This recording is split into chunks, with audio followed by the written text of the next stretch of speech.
महाराज या अभंगात विठ्ठलाला म्हणतात की विठ्ठला तुम्ही माझ्यावरती कृपा करा. काय म्हणतात बघूया अभंगातनं. ऐसे सत्य माझे येईल अंतरा, तरीच मज कृपा करी देवा. वचनासारिखे तळमळे चित्त, बाहेरी तो आत होईल भाव. तरीच मज ठाव द्यावा पायापाशी, सत्यत्वे जानशी दास खरा. तुका म्हणे सत्य निकट सेवक, तरीच भातुके प्रेम द्यावे.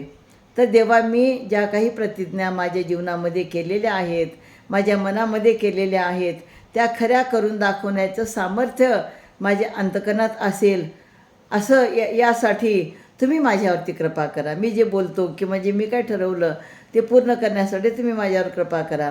देवा, मी जे काही बोलतो आहे त्याप्रमाणे वागण्याची तळमळ माझ्या चित्तात आहे, माझ्या मनात आहे. आणि जो भक्तिभाव मी बाहेरून वरवर दाखवतो आहे तोच माझ्या अंतकरणामध्ये असेल आणि मी खरंच तुमचा दास आहे असंच मला वाटत असेल तरच तुम्ही तुमच्या पायापाशी मला जागा द्यावी. तुकाराम महाराज म्हणतात, देवा, मी तुमच्याजवळ राहतो आणि तुमची खरोखर सेवा करत असेल तरच तुम्ही तुमचा प्रेम खाऊ मला द्यावा. तर अशा प्रकारे तुकाराम महाराज विठ्ठलाशी बोलताना अगदी एखादं लहान मूल आपल्या आईशी बोलतं त्याप्रमाणे ते विठ्ठलाशी बोलतात आणि अशा प्रकारे आपलं मागणं विठ्ठलासमोर मांडतात.